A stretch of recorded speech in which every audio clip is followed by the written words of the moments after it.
Yo, what's going on, people? I hope we're all having a great day. Fantastic day. It's beautiful weather out here. We got a heat wave this week.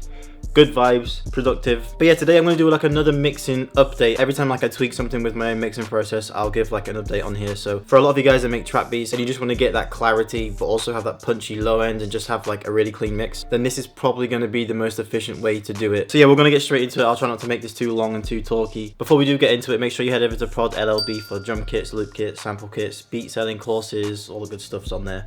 But yeah, man, let's just get into it. Okay, I'm going to show you a free way to do this and a paid way to do it. They both get about the same result. It's just a bit easier to do it with the paid version. So I've got this beat right here.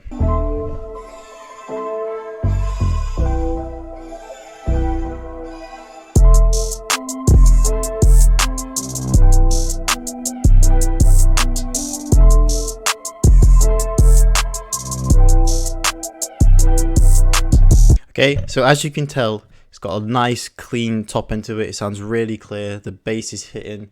The drums are sounding nice and clean. So everything sounds good. And believe it or not, this is what this beat sounded like as I was making it.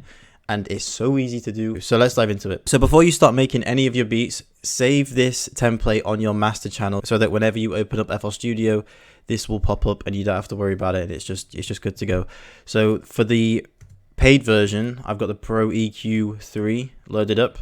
And I've got the T-Rax Classic Clipper loaded up, okay? And all you're going to do with the Classic Clipper is crank up the high end. Swear to God, that's all you're going to do. Mine's at around 6,000 hertz. I just added a point and just cranked it up. You can adjust the amount of brightness you add to it depending on the beat and the sounds you've used. But just do that first. Just add a bit of brightness to it. I normally start with about 6 dBs gain on it, and then I'll just decide if I want to add more top into it later. So get that on first, and then next you're just going to add the Classic Clipper. I normally add like a soft slope to it around -8, something like that. You can just play with it and find your own sort of, liking, but I like it around here. And then just leave everything else at 0. I've cranked this up afterwards and I'll tell you why later. But leave that at 0 and just, turn the slope down a little bit to something a bit softer. And then you're good to go, okay? Then you're good to go. So once that's in, just save it. Come to your master channel, right click it, go to file, save mixer track as state, and then just label it master template or something. And then whenever you open up FL Studio, it'll load up automatically so you can not even have to worry about it. So that is the source. It's going to be a short video. So that's the source. So literally have that loaded up, and then whilst you're make your beat. And like what I like to do is whilst I'm making the beat, I'll tend to level it as I'm making the beat. So I'll put the loop in, or I'll make my melody, and then I'll start adding the drums. And then when I come to adding my 808, it doesn't matter when you add it, like just, that's your own workflow. But when you add the 808, then you just kind of level it so that it's hitting nice and hard. Just how you like it. Don't overclip it, but make it hit hard, make it knock. And this is automatically going to happen because this soft clipper's already on there and it's already doing that clipping for you. So it's going to sound hard regardless. You don't need to look at any levels, just do it by ear and make those drums hit.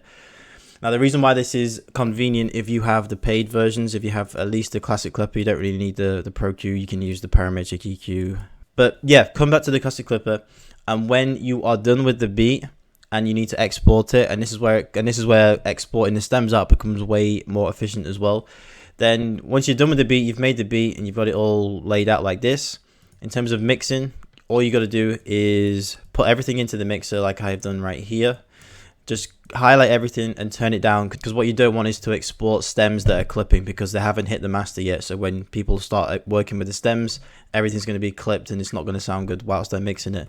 So highlight them, turn them down, and then come to the master. The good thing about the Classic Clipper is that you can see how much gain reduction is happening here in this gain reduction knob. So if I play the beat, let me just bring all these back to normal.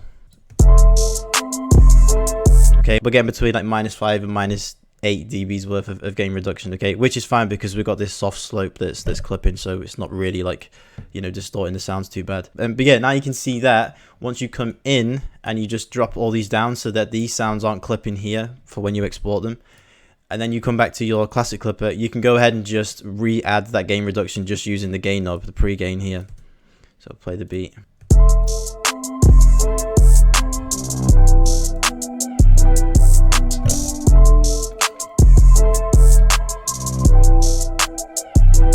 Okay, and once you're happy with that, then that's it, man. That's seriously it. Before you do that, sorry, I should have said this before. Come to your EQ, and if it's already sounding clean and crisp enough for your own ear, then leave it like that. But if not, then just boost or take away some highs, but depending on, you know, how you want the beat to sound. So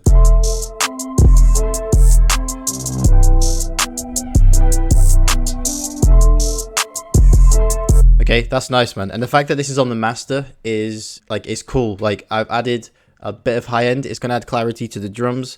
It's going to add a little bit of clarity to the 808, because there's going to be a couple of frequencies that are in that 808 in the top, and especially with the Spins 808, that just gives it that extra clarity. The loop's going to sound cleaner. Everything sounds cleaner. Fair enough, you can come in whilst you're putting stuff in the mixer and, you know, add a few tweaks. Like I've added like a brick wall EQ on this loop.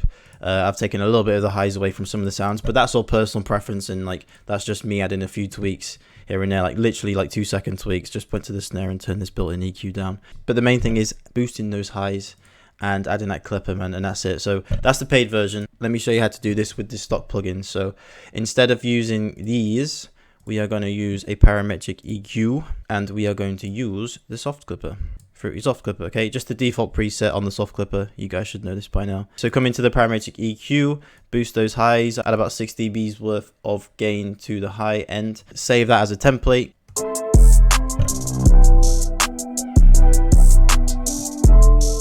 Like, it's knocking already, like it's already knocking. So that's literally the source, man. Put the EQ on, boost those highs, add all that clarity to the beat, add the soft clipper. Now for this, because you don't have that visual that you have with the T-Rax classic clipper, you can just do this by looking at this little window here. So you'd make your beat, you do all your kind of leveling in here. Like I do a lot of the leveling here, really, like as I'm making the beat. Make sure the 808's slapping into the clipper like you want it to. Once you're done with the beat, once you've arranged it, once you've got everything in there, then come to the master, come to your EQ, adjust the high end if you need to. If you don't, then it's fine, just leave it as it is. I don't think I need to with this one. I think that sounds okay. What I would do, actually, sorry about that, sorry, I keep like going off on a tangent, but anyway, just add another EQ. Okay, this is where we can add some extra gain to go back into the clipper, which I'll explain in a sec. But yeah, add your highs to your own preference. Then go ahead and put your sounds into the mixer and drop the levels so that none of the sounds are clipping in the mixer, because you don't want that when you're exporting the stems. So go ahead and do that. Okay, we're good right there. But what you want to pay attention to is how much gain you're taking away in the mixer, so you can re-add it in a second. I'll show you how to do that. So we'll highlight them all and then bring them down. So we've taken... Okay, we've taken about 6 dB away from this beat, okay, just by taking all the levels down so that we're not clipping the stems. So turn those down and then just come in.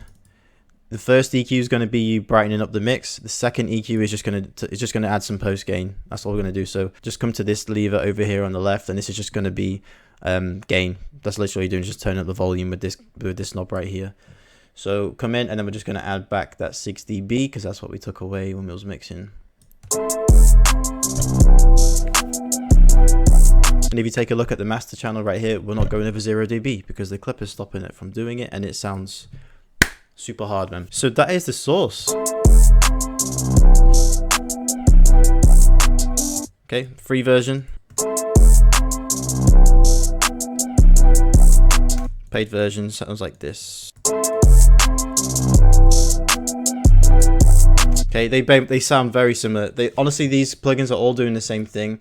The only thing that I like to use is because I actually got this clipper for free because it was like a free offer that T-Rax were doing like a few months ago. But yeah, the only reason why I use this is because it's just quicker. Like, it's literally just for workflow purposes. Like, I can just see what gain reduction I'm adding right there. I can just go ahead and add it back to it once I've done with the beat. But yeah, man, that was it. That was it. I hope that wasn't too talky or too chatty. I think that's pretty straightforward. If you do have any questions, just let me know in the comments. But yeah, that is literally my mixing process. The stems aren't clipping, which is what you want when you're sending out stems or you're uploading your stems to BeatStars. you can go ahead and bounce this out as a WAV file real quick and easy. You know, all you got to worry about then is just making the beat, making it sound as fire as possible, and you don't have to worry about spending half an hour to an hour and just mixing the sounds and making everything sound perfect. It's all done, you know, it's all done. You can just kind of level it as you're going along and then do that master trick at the end. I don't know everyone's mastering process, but I can guarantee the majority of Type B producers are doing something pretty similar to this. So that is the source, people. I hope you guys enjoyed this one. If you did, make sure you subscribe, drop a comment, leave me a nice comment. That's always good to see. Yeah, that's all for today, people. See you in the next one.